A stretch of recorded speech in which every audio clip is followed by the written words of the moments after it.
Bienvenidos and welcome back to Puro Pinche Gol, the place we discuss all things USMNT y la selección mexicana. My name is Adrian. Joining me once again, my co-host and Tocayo, Adrian. Adrian, what's good, bro?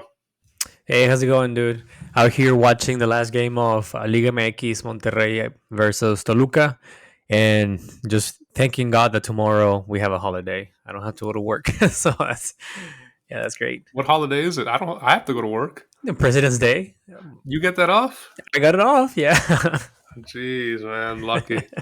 Wow, no wonder you're in Yeah. such a good mood. Um, Exactly. but that's good for you, man. And let's go ahead and kind of dive into this week's episode. We're going to kind of be discussing and giving our predictions for the upcoming Nations League match for Mexico. Roster predictions, that is. Who do we think jimmylozano is going to bring to this match on the 24th of March in Arlington, Texas at AT&T Stadium there? Sorry, the final is the 24th. The actual semifinals is the 21st. Two-leg header, and Mexico is the second leg of that match, playing Panama, after the USA plays Jamaica in the first leg. The first header, of that night. But let's get into it, man. We're talking about the second semifinal match here, Mexico-Panama. Who do we think Mexico is going to bring to this match? I don't know if we're going to expect much changes, but let's see who you think Jimmy's bringing, and we'll kind of give our analysis as we go along. Yeah. I mean, as you said, I don't really have the feeling we're gonna see, big names or big changes in this roster call up. I think he's gonna stick with what he's been using for the most part, or at least for the last year. And let's start with the goalkeepers. No brainer. I think he's gonna call up Ochoa, Malagon, who's been having a stellar clausura with America. He's been pretty much the player of the match for the last three matches or whatever. And then I think he's going to call up Julio Gonzalez. I don't think he's going to call up Toño Rodriguez anymore. Unfortunately for Toño Rodriguez, Cholos is not playing well. And that just goes to say that, he's not necessarily doing the best out there. And Julio Gonzalez is stepping up to the challenge. So maybe that's perhaps the somewhat of a surprise. But we've seen Julio Gonzalez before on the last two or three roster call-ups. Do you think with the form that Luis Angel Malagon is in versus the form that Ochoa is in, well, not really him, but his defense letting him, receive goal after goal after goal, does this maybe give Jimmy thoughts of starting Malagon? Man, I really wish that was the case. I think Malagon has done enough to prove that he needs to be the number one for that specific spot. But you know how it is with eltri and la selección mexicana. It's pretty much a politics game at this point. I think even though Ochoa doesn't really matter, regardless of how many goals he gets scored against, right? He is the number one option unless he's injured. And Malagon's going to have to get benched until Ochoa decides to either retire or just get permanently injured. I would love to see Malagon as the first choice, but I think you and I know that Ochoa has that in the bag. Yeah, even though he sometimes is questionable for his club, he seems to perform pretty well consistently for Mexico. Go back and watch our top 10 Mexico players ever. He was the only keeper on that list, and Ochoa definitely, I guess, deserves his spot there. Defenders, man, who do you got for us here? All right, I'm going to start with the center backs, dude. I think we're going to see regular names on Cesar Montes and Johan Vasquez because they are the best that we currently have. And I have the feeling he's going to call up Victor Guzman from Monterrey. Victor Guzman he's been playing really great with Monterrey recently.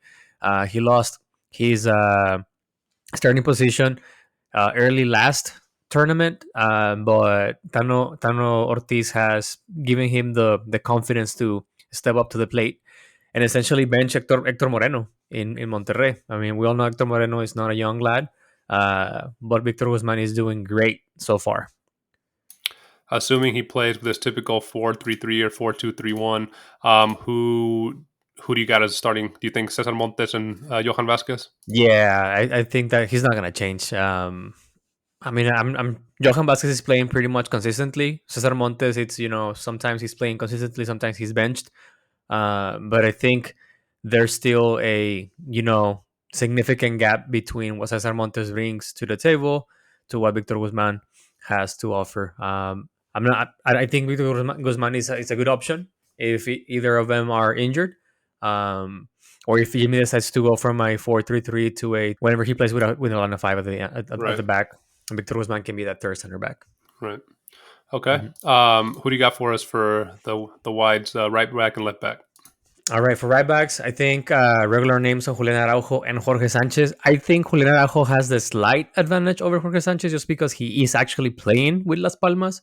Jorge Sanchez, as we know, he is just a bench player at Porto. He had the chance to go back to Cruzazul. Ajax agreed on the transfer, but Porto said no. Not necessarily sure why, but he's not playing. Um, and I would like to see Julian Araujo starting on this time around. For left backs, though, I see Jesus Gallardo, of course, Gerardo Arteaga, who recently moved to Monterrey, and I have Jesus Angulo on the left back position just because he plays with Tigres as a left back. But I think Jesus Angulo is it's a comodín. He's a jack of all trades, if you want to call it like that. I think he's a better center back than he is a left back, but he can play on both sides. He can play right as a right back, he can play as a left back, and he can play as a center back. So he is a good cover pretty much if any of his players are injured. Yeah, but definitely probably a backup option. You think he's Yeah, going to start up with even though he's been injured, Jesus Gallardo, he's back now. You think he starts with him? I think he's gonna. I think so, man. I think Jimmy's gonna pretty much stick with the players that he feels confident with, the ones that he went to the Olympic Games and whatnot. Um, and I think it just has to do with I guess how we say in Mexican football la jerarquía, right? Yep. Jesus Gallardo has, or is it at a I guess higher The hierarchy. hierarchy, Hmm. yeah, hierarchy on eltri, and I think that's just the only reason why he's still there. As you said, he just came back from injury. He's not even playing as a left back in Monterrey. He's actually playing as a left wing now that they have Gerardo Arteaga. Gerardo Arteaga is taking that spot. But hey, I think Lozano is going to stick to his guns and just have Gallardo show up if he's healthy enough. Yep. All right. Who do you got for us from midfields? Midfielders, regular faces on Edsonalvarez, Luis Chavez, Orbelin Pineda, Luis Romo, and I think he's gonna call up El Chiquito Sanchez. I think those are the ones that are regular faces that we're gonna see with Jimmylozano as long as they stay healthy and they stay relevant for the club.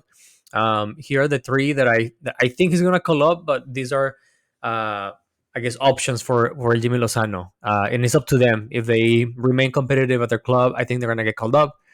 If they aren't, I think these are the three players that El Jimmylozano has room to change, right? And those are the names of Chinohuerta, Sebastián Córdoba, El CEO, Sebas Córdoba, and El Piojo Alvarado. Those are the three ones that I don't think they're in jeopardy in the sense of not getting called up. But if I was Jimmy Lozano and I had to make some room for another player who's having, a great form right now, I would definitely grab one of those three guys. Yeah, and those three guys were called up in the matches against Honduras. The Mm-hmm. match where ultimately it was they were tied. Aggregate went to penalties, but yeah, Cesar Huerta got some time that match. Sebastián Córdoba didn't get any time in any of those matches, and I do not believe El Piojo Alvarado got any time as well.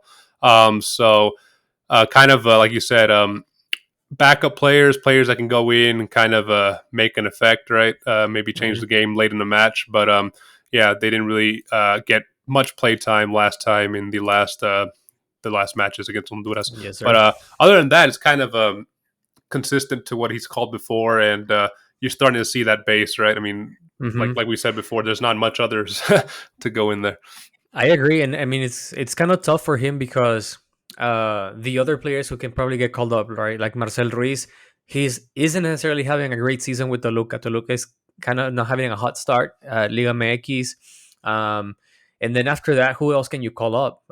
Maybe Pocho Guzman, but we all know that he's not gonna call up Pocho Guzman. You can probably call up Nene Beltran, but I don't think Nene Beltran is ahead of Chino Huerta, Sebas Cordova, and Nene Beltran is essentially Eric Sanchez or Luis Chavez's spot. So they're not going to let it go. Other than that, I find it really hard to find another Mexican name out there in Liga MX or somewhere else that can take those spots. So, um, and even then, Chinohuerta, Sebas Cordova, and Piojo Alvarado are having a decent season with their Right. clubs right Mhm. now. Even though, for example, Sebastián Cordova isn't necessarily the starting player for Tigres, but whenever he shows up and either assists or scores. So, Yeah, I mean they're not bad options to have as mhm, backup players at all. yeah. They're good quality players. But like I said, just they didn't get much playtime last time. Hopefully, they get some playtime. We hoping to see Sebastián Cordova there on Yes. the pitch. Um, Mhm. Now, the most exciting part. Who do you think he's bringing for forwards here, man? And as you said, this is where it gets exciting, or I guess interesting. Not necessarily exciting, but interesting. I think that's the word. Yeah, Uh, and I think you're going to have Julian Quiñones. We're just going to see Julian Quiñones no matter what, um, for whatever reason you want to call it, right? Whether we don't really have a striker with those technical abilities or him just being relevant in Liga MX, whatever it is, he's gonna get called up no matter what. I think we're gonna see Jimmylozano, who's been having a decent season with PSV. Santigimenez, who has gone cold this 2024 with Feyenoord. It's kind of been a tough start of the year for him. But again, we don't have that many strikers. Um, I think we're gonna see Aurel Antuna if he stays healthy. We're gonna see him again. Kind of a reasonable season with Cruzazul. He plays well with Mexico. Cruzazul is having a good clausura right now, so why not? I think he's gonna call up Diego Lainez just because Diego Lainez has been consistent with Tigres, putting up some good performances out there. And this is where it gets interesting, man, because um, here's where we might see a couple of omissions. And in the name of Raul Jimenez, which we'll delve a little deeper after this, and Henry Martin, I think El Jimmylozano is not going to call up RJ9 or Henry Martin due to the recent injuries. And he's going to call up Memo Martinez, El Memote, who it's actually been doing all right. I mean, he called them up for those Molero matches against Colombia. And I don't know. I don't even remember what was the other one. And he actually put up a good performance out there. He's been doing okay, more than okay with Pumas. And again, we don't really have another, number 9 kind of a holding striker for Mexico. He's got like a good replacement for Henry Martin or RJ9. yeah. He started off the season hot. He's got 3 goals so far. This clausura for Mm-hmm. Pumas. So yeah, could be a good new addition considering the injuries, right? And I think Um, he was the best striker, the best Mexican striker last season too. okay. Okay, Mm-hmm. I didn't know that. Wow. Okay. Do you think with this roster, does he stick with his 4-2-3-1? Does he go with his kind of other option that he goes with the 4-3-3 sometimes? What are you thinking he's going to choose here? I think he's gonna stick with the 4-3-3, man. I mean, with the kind of players that he has, I don't think it makes sense to have especially if he's not gonna have RJ9. I don't Mm. really see him deviating from a 4-3-3 formation. I do see, as we said, Cesar Montes, Johan Vasquez. I think he's going to be Jesus Gallardo and Julian Araujo as the fullbacks. Midfield, Edsonalvarez, Luis Chavez, and I think it's going to be either Luis Romo or Orbelin Pineda, one of those two. And then on front, I think if RJ9 is not healthy or Henry Martin is not healthy, we're going to see Julian Quiñones, Irving Lozano, and I think Santiago Jimenez. Wow. You think he's going to play Santi and Quinones? I think so because Quiñones can play on the wing, man. That's Mm. that's that's the good thing about Quiñones is that he's not necessarily a striker. He can play as a striker, but his best or his attributes are better suited for a central forward, and he can actually play on the side. He can play on the right wing. He can play on the left wing. He's So a very mobile striker. So I you'd guess put him instead of Antuna on the wing? I put him ahead of Antuna, but that's just my own Yeah. personal bias of not necessarily liking Antuna. uh, but I if it's not Julian Quiñones, we're gonna see Aurel Antuna just because of I guess Jimmy's consistency, right? Just remaining or keeping its core of the players who have actually put up a good show for him whenever they get called up. Uh, but Julian Quiñones, I guess in this sense, you can have Chukylozano Orel Antuna, and the interchangeable will be either Quiñones or Santigimenez, right? Yeah, would be cool to see them kind of Mm-hmm. interchanging there. All right, man. Well, yeah, I mean, it's like we said at the beginning, it's not too much of a deviation from his previous Nations League Mm-hmm. call ups. I think that the big question here and the big item is going to probably be Julian Araujo starting in lieu of Jorge Sanchez, and how he'll play the forwards, right? I mean, if Mm-hmm. he is missing RJ9 and Henry Martin, who's he going to start up there? But other than that, I think he's got his consistent base here, his spine of his squad that isn't really changing. But yeah, again, that match is going to be held on the 21st in Arlington in AT&T Stadium against Panama, and then the final is going to be on the 24th in that Mm-hmm. same stadium. So make sure to keep it here with PPG because we're going to be doing a reactions to the roster and do our preview and our 6 things we learned after the match for sure. Adrian, man, as we wrap this episode up, brother, where can the listeners find us, dude? They can also find us on YouTube. Don't forget to subscribe, hit the like button, and turn on the notifications. You can also find us on Apple Podcast, Spotify, or wherever you get your podcast on. Last but not least, you can also find us on YouTube. Okay, not necessarily. You can always find us on YouTube, or you can find us on Instagram and YouTube Shorts. My bad. I just got a Yes. little confused. Yes. So be sure to follow us, on your preferred social media platform of choice, and let us know in the comments if you agree with this roster. If you think there's going to be any surprise omissions or surprise inclusions, do you think we missed anybody on the roster that's been kind of hot in ligamx or in Europe? Let us know below in the comments. Definitely, we like interacting with you guys down there. Adrian, man, good episode, brother. I'll see you in the next one, Thank you. Take it easy. Jimmy, bring Antonio Portales. man.